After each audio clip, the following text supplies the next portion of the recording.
नमस्ते। तो आज हम इस वीडियो में अनंतराज लिमिटेड इस कंपनी के रिलेटेड फुल इंपॉर्टेंट डिटेल्स देखने वाले हैं ताकि हमें ये पता चल सके कि इस कंपनी का जो शेयर है वो इन्वेस्टमेंट की नज़र से अच्छा है या फिर नहीं। और इसके लिए हमें कंपनी के रिलेटेड जो इम्पोर्टेंट डाटा है, जैसे कि कंपनी कौन से बिजनेस में काम करती है,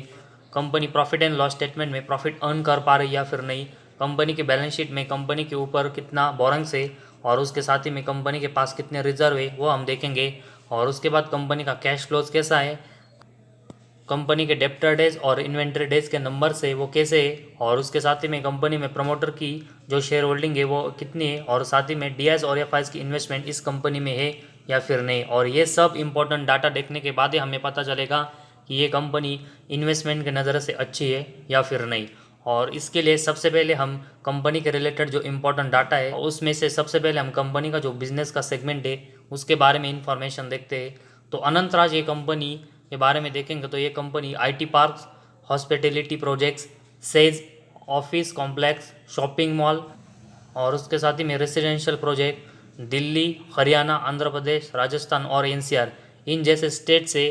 इनमें कंपनी कंस्ट्रक्शन और डेवलपमेंट का काम करती है। और उसके साथ ही में कंपनी ने 20 EMS safe real estate project से वो successfully housing, commercial, IT park, shopping mall, hospitality, residential और उसके साथ ही में अफोर्डेबल हाउसिंग सब सेगमेंट में किए। तो ऐसे में इस कंपनी के रिलेटेड जो बिजनेस सेगमेंट की इन्फॉर्मेशन है और ये सब इन्फॉर्मेशन देखने से पता चलता है कि कंपनी कंस्ट्रक्शन सेक्टर में काम करने वाली कंपनी है। और अगर हम कंस्ट्रक्शन सेक्टर के बारे में देखेंगे तो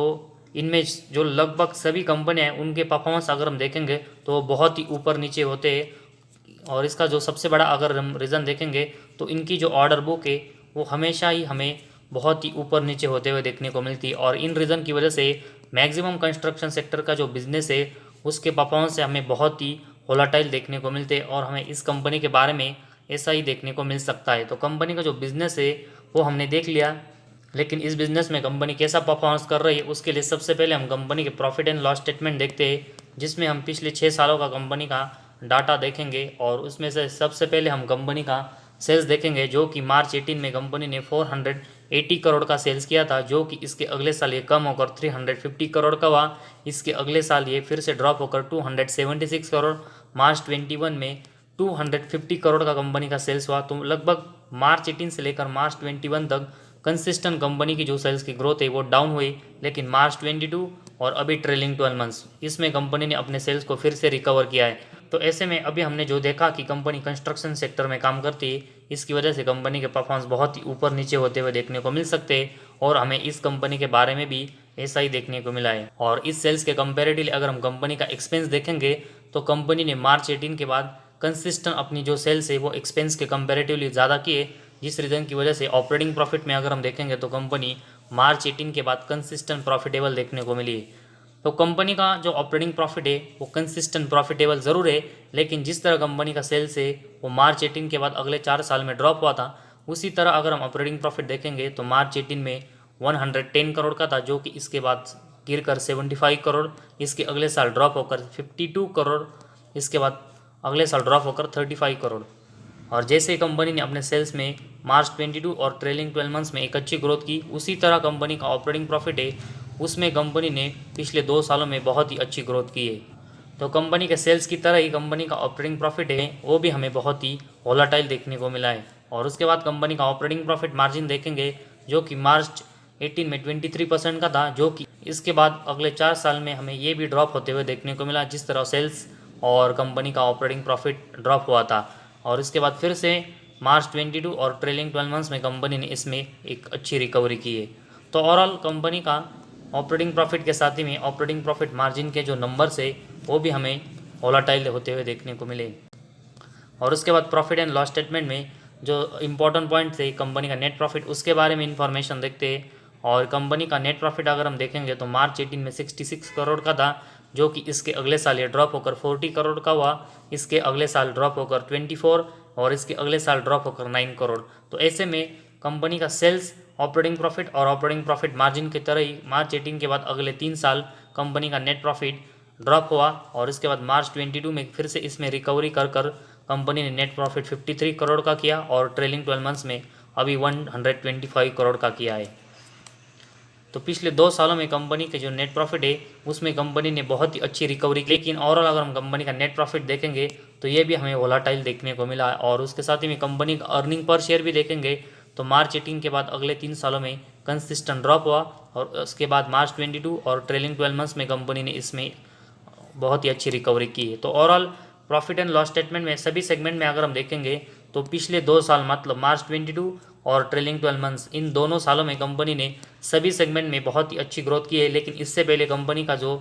सभी सेगमेंट का परफॉर्मेंस है वो हमें थोड़ा सा डाउन होते हुए देखने को मिला था। तो सभी सेगमेंट में अगर हम देखेंगे तो प्रॉफिट एंड लॉस स्टेटमेंट में इस कंपनी के जो परफॉर्मेंस है वो हमें बहुत ही वोलाटाइल देखने को मिले, और यही रीज़न है कि हम इस कंपनी के शेयर को बहुत ही हाई प्राइस पर बाय नहीं कर सकते, क्योंकि इससे हमें बहुत ही ज़्यादा बेनिफिट नहीं होगा। तो इसी वजह से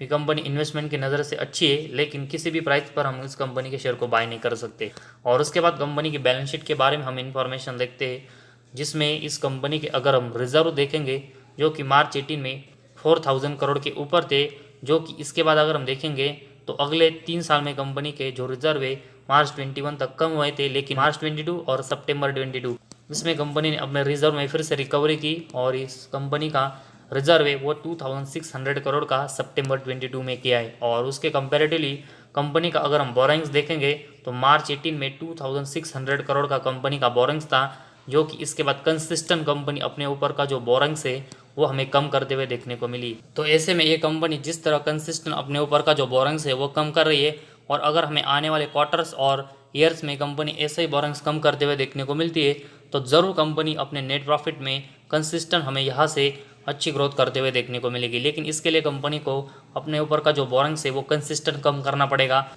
और इसी वजह से कंपनी की जो बैलेंस शीट है उसमें हमें कंपनी के बोरिंग सेक्शन पर बहुत ही अच्छा फोकस देना पड़ेगा कि कंपनी आने वाले समय में अपने ऊपर का बोरिंग्स है वो कैसा कम करती है। तो फिलहाल कंपनी के जो रिजर्व है वो बहुत ही अच्छे है, और उसके कंपेरेटिवली कंपनी के ऊपर कम बोरिंग्स है, जो कि इस कंपनी की बैलेंस शीट को अभी हमें स्टेबल करते हुए देखने को मिला है, जो कि इन्वेस्टमेंट की नज़र से एक अच्छा साइन है। और उसके बाद कंपनी का अगर हम कैश फ्लोज देखेंगे जो कि मार्च 18 में 141 करोड़ का कंपनी ने जनरेट किया था, जो कि इसके अगले 2 साल अगर हम देखेंगे तो कंपनी का कैश फ्लो माइनस में गया। इसके बाद मार्च 21 में फिर से कंपनी का ये प्लस में आया, और अभी मार्च 22 में फिर से माइनस में गया। तो ऐसे में कंपनी का अगर हम नेट कैश फ्लो देखेंगे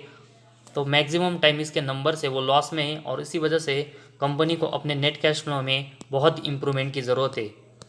और उसके बाद डेप्टर डेज के बारे में इंफॉर्मेशन देखते हैं, जो कि मार्च 18 में 80 थे, और उसके बाद अगर हम देखेंगे तो मार्च 20 में इससे ज़्यादा हमें डेप्टर डेज देखने को मिले थे, जो कि इसके बाद कंपनी ने अगले 2 साल में फिर से इसके जो डेज है वो कम किए, और अभी हमें सिर्फ ये 17 देखने को मिले। तो कंपनी ने अपने डेप्टर डेज में भी बहुत ही अच्छी इंप्रूवमेंट की है, जो किसी भी कंपनी के डेप्टर डेज अगर लो होते तो उस कंपनी के परफॉर्मेंस के लिए वो बहुत ही अच्छा साइन होता है, जो कि इस कंपनी के बारे में हमें अभी देखने को मिला है। और उसके बाद कंपनी का शेयर होल्डिंग पैटर्न हम देखेंगे, जिसमें कंपनी के प्रमोटर के पास देखेंगे तो 63% की एक बहुत ही अच्छी हिस्सेदारी है। इसके बाद एफ की इन्वेस्टमेंट अगर हम देखेंगे तो 9.12% है, जो कि पिछले 3 क्वार्टर से एफ की इन्वेस्टमेंट है वो इस कंपनी में कंसिस्टेंट बढ़ रही है। इसके बाद डी के पास देखेंगे तो 0.08% की हिस्सेदारी है, और पब्लिक के पास 27.76% की हिस्सेदारी है। तो इस कंपनी के जो मेजोरिटी स्टेक है वो कंपनी के प्रमोटर के पास है, एक जो कि एक अच्छा साइन है। और उसके साथ ही में एफ की भी इन्वेस्टमेंट है वो पिछले 3 क्वार्टर से इस कंपनी में बढ़ रही है। तो ये दोनों पॉजिटिव साइन इस कंपनी के लिए हमें कंपनी के शेयर होल्डिंग पैटर्न में देखने को मिले। तो ओवरऑल अनंतराज ये कंपनी अगर हम देखेंगे तो एक प्रॉफिटेबल कंपनी है। कंपनी के बैलेंस शीट में कंपनी के पास अच्छे रिजर्व है, और उसके कंपेरेटिवली कम बोरिंग्स है, जो कि कंपनी की बैलेंस शीट को स्टेबल कर रहा है। और साथ ही में कंपनी के डेप्टर डेज लो है, जो कि एक अच्छा साइन है, और कंपनी के प्रमोटर के पास एक मेजोरिटी स्टेक है, और साथ ही में एफ की भी अच्छी इन्वेस्टमेंट इस कंपनी में देखने को मिले। तो ये सब कंपनी के रिलेटेड हमें पॉजिटिव साइन देखने को मिले, जो कि इन सब रीज़न की वजह से हम इस कंपनी में इन्वेस्टमेंट कर सकते हैं। लेकिन कंपनी का जो प्रॉफिट एंड लॉस स्टेटमेंट है उसमें अभी भी कंपनी के जो परफॉर्मेंस है वो हमें बहुत ही वोलाटाइल होते हुए देखने को मिले, और इसी वजह से हम इस कंपनी में किसी भी प्राइस पर इन्वेस्टमेंट नहीं कर सकते। तो इसी वजह से अगर हम करेक्शन में इस कंपनी में इन्वेस्टमेंट करेंगे तो हमें ज़्यादा बेनिफिट इस कंपनी में होगा। तो फिलहाल अभी हम इस कंपनी में करेक्शन में एक छोटी इन्वेस्टमेंट कर सकते हैं, और जैसे जैसे कंपनी के रिलेटेड इंप्रूवमेंट हमें देखने को मिलती तो वैसे हम इस कंपनी में आने वाले समय में इन्वेस्टमेंट बढ़ाएंगे